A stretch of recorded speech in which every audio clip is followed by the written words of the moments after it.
Hello दोस्तों, good morning. आज हम लोग पढ़ेंगे तत्वों का वर्गीकरण। क्या पढ़ेंगे? तत्वों का वर्गीकरण। ठीक है। सबसे पहले क्वेश्चन पूछा जाता है, तत्वों का वर्गीकरण क्यों जरूरी है?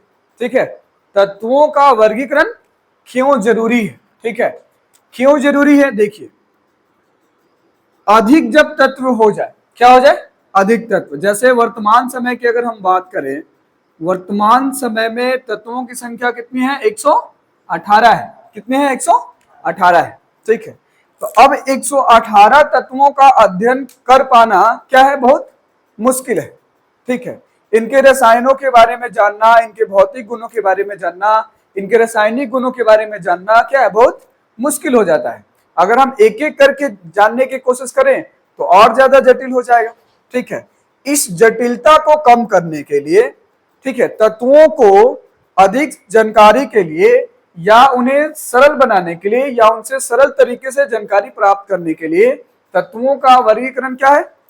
बहुत जरूरी है। ठीक है, क्या है? जरूरी है। जैसे अगर हम तत्वों का वर्गीकरण कर लें, फॉर एग्जाम्पल यहाँ टेबल दिख रहा है, यहाँ पे टेबल में तत्वों का वर्गीकरण किया गया, तो हम आसानी से वर्ग के हिसाब से, आवर्त के हिसाब से क्या कर सकते हैं? प्रत्येक तत्व की सही जानकारी और सही गुणधर्म क्या कर सकते हैं? जान सकते हैं। ठीक है, चलिए अब अगला देखते हैं, आगे समझते हैं। तत्वों का वर्गीकरण सबसे पहले किसने किया? ठीक है, 1800 ईस्वी में। कब? 1800 ईस्वी में जो तत्वों की संख्या थी वो कितनी थी? 30 थी। कितनी थी? 30। तत्वों की जो संख्या थी वो कितनी थी? 30 थी। ठीक है, इसके बाद 1817 ईस्वी में, कब? 1817 ईस्वी में पहले वैज्ञानिक आए जिनका नाम था डोबे राइनर। ठीक है, क्या नाम था? डोबे राइनर। ठीक है, और इनका जो पूरा नाम था, ये कहां के वैज्ञानिक थे? ठीक है, ये कहां के वैज्ञानिक थे? ठीक है, ये जर्मन के थे। कहां के थे? जर्मन के वैज्ञानिक थे। ठीक है, डोबे राइनर जो थे कहां के थे? जर्मन के वैज्ञानिक थे। इनका पूरा नाम जो था वो है वुल्फ उल्फ गांग। ठीक है, उल्फ गांग डोबे राइनर। क्या? डोबे राइनर। इन्होंने सर्वप्रथम, क्या? सर्वप्रथम तत्वों का वर्गीकरण किया। तत्वों का क्या किया? वर्गीकरण किया। ठीक है, वर्गीकरण किसने किया है? उल्फ उल्फ गांग डोबे राइनर, ऐसे हम लोग सामान्यतः डोबे राइनर कह देते हैं। ठीक है, और वर्गीकरण करते समय इन्होंने एक नियम दिया। क्या दिया? एक नियम, जिसे हम लोग त्रिक का नियम कहते हैं। ठीक है, ये त्रिक का नियम क्या है? देखिए, डोबे राइनर द्वारा प्रदान किया गया जो नियम है उसको हम लोग डोबे राइनर का त्रिक नियम कहते हैं। क्या कहते हैं? डोबे राइनर का कौन सा नियम? त्रिक नियम। ठीक है, डोबे राइनर का त्रिक नियम। अब बताते हैं जो डोबे राइनर है वे बताते हैं कि तीन तत्वों के समूह में, कितने? तीन तत्वों के समूह में दो तत्वों के औसत द्रव्यमान तीसरे या बीच वाले तत्व के द्रव्यमान के क्या होंगे? बराबर होंगे। फॉर एग्जाम्पल अगर हम इनके त्रिक नियम का लें तो लिथियम ले सकते हैं, सोडियम ले सकते हैं और पोटेशियम ले सकते हैं। इसी तरह से कैल्शियम ले सकते हैं, एस्कैडियम ले सकते हैं और बोरान ले सकते हैं। इसी तरह से क्लोरीन ले सकते हैं, ब्रोमीन ले सकते हैं और आयोडीन ले सकते हैं। उन्होंने बताया कि किसी तीन तत्वों के समूह, किसी तीन तत्वों के समूह में दो तत्वों का, कितने का? दो तत्वों का औसत द्रव्यमान तीसरे, क्या? तीसरे या मध्य में मौजूद, या बीच में भी कह सकते हो, बीच में मौजूद, ठीक है, मौजूद तत्वों के या तत्व के द्रव्यमान के क्या होगा, बराबर होगा, द्रव्यमान के बराबर होगा। इसका मतलब कि जो बीच वाला तत्व का द्रव्यमान है, इन दोनों तत्वों के द्रव्यमान के औसत द्रव्यमान के क्या है, बराबर है, जिसे हम लोग डोबेराइनर का त्रिक नियम कहा जाता है। ठीक है, क्या कहा जाता है, डोबेराइनर का त्रिक नियम कहा जाता है। और ये नियम कब लागू हुआ, हमने बताया कब, 1817 ईस्वी में। किसने किया, तो डोबेराइनर ने, जो कहा के थे, जर्मन के थे, जर्मनी के थे। ठीक है, लेकिन कुछ कारण की वजह से इनका जो नियम है वो क्या हो गया, फेल हो गया। क्या हो गया, फेल हो गया। अब इनके कारण को समझते हैं, मतलब इनकी सीमाओं को समझते हैं कि भाई डोबेराइनर का जो नियम है किनके वजह से क्या हो गया, फेल हो गया। ठीक है, डोबेराइनर का जो त्रिक नियम है, इनकी सीमाएं क्या है। ठीक है, त्रिक नियम की सीमाएं, क्या सीमाएं, सीमाओं को ही क्या कहा जाता है, दोष कहा जाता है। क्या कहा जाता है, दोष। अगर कहीं सीमाएं लिखा रहे और कहीं दोष लिखा रहे तो आपको ज्यादा कंफ्यूजन होने की जरूरत नहीं है। अगर दोष लिखा रहे तो भी और सीमाएं लिखा रहे तो भी, दोनों शब्द का जो अर्थ है एक ही है। ठीक है, पहला, इन्होंने इन्होंने इन्होंने तत्वों की अधिक संख्या के बारे में कोई जानकारी नहीं दी, कोई जानकारी नहीं दी।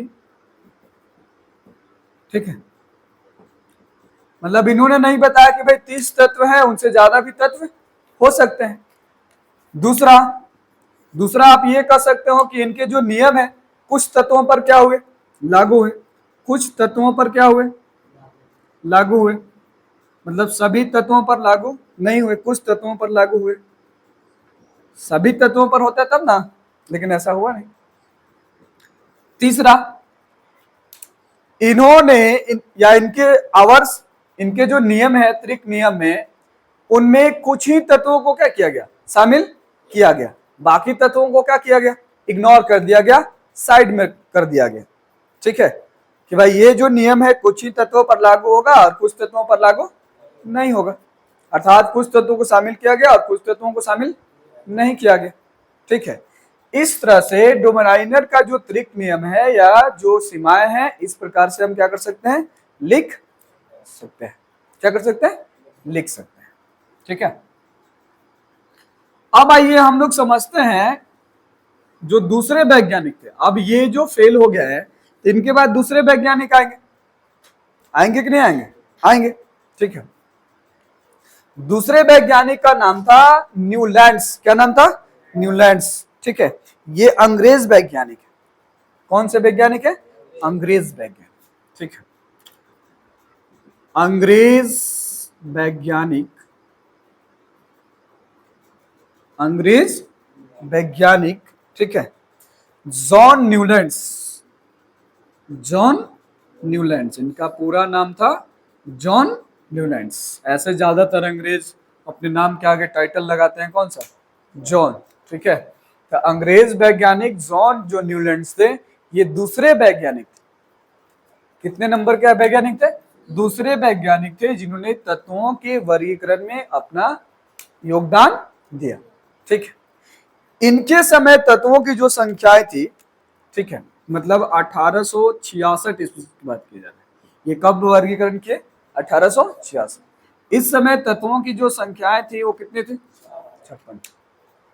मतलब जो 30 थी वो बढ़कर अब कितने हो गए, 56 हो गए। ठीक है, कितने हो गए, 56 हो गए। तो जो न्यूलैंड्स ने वर्गीकरण किया, उनके आधार पर एक नियम बना जिसको हम लोग कहते हैं न्यूलैंड्स के अष्टक नियम। कौन सा नियम, अष्टक नियम, न्यूलैंड्स के अष्टक नियम। न्यूलैंड्स के अष्टक नियम, अब देखिए यहां अष्टक मतलब होता है 8। कितना होता है, 8। डोबेराइनर ने 3 तत्वों के समूह पर लागू किया। कितने, 3 तत्वों के समूह पर लागू किया, जबकि जो न्यूलैंड्स है वो उन्होंने कितना 8 तत्वों के समूह पर क्या किया, लागू। ठीक है, उन्होंने बताया, जो न्यूलैंड्स थे उन्होंने बताया कि जैसे हम ध्वनि की अगर हम बात करें, सा रे गा मा पा, सा रे गा मा पा धा नी, है ना, पा मा पा नी, है ना, और फिर क्या, एक और छूट रहा है ना, सा रे गा मा पा, इसके बाद होता है धा, ठीक है, पा के बाद क्या होता है धा, उसके बाद होता है नी, और इसके बाद क्या होता है सा। ठीक है, सा रे गा मा पा धा नी सा। ठीक है, तो अब देखिए इसमें का जो पहला है स्वर और जो अंतिम स्वर है, संगीत का जो पहला स्वर है और जो अंतिम स्वर है, आठवां स्वर है, ये दोनों क्या है, एक जैसे, सा रे गा मा पा धा नी सा। तो न्यूलैंड्स के अष्टक नियम ये बताते हैं कि 8 तत्वों के समूह में, 8 तत्वों के समूह में जो पहले तत्व हैं, ठीक है, जो पहले नंबर के जो तत्व हैं वो 8वें तत्व के गुणधर्म के क्या होंगे, बराबर होंगे। क्या होंगे, बराबर होंगे। ठीक है, उसको हम लोग क्या कहते हैं, अष्टक के नियम कहा जाता है। तो अगले क्लास में हम लोग अष्टक के नियम का गुण पढ़ेंगे और दोष पढ़ेंगे, और फिर नेक्स्ट क्लास में आगे और विस्तार से बातें करेंगे। ठीक है, तब के लिए बाय, सी यू।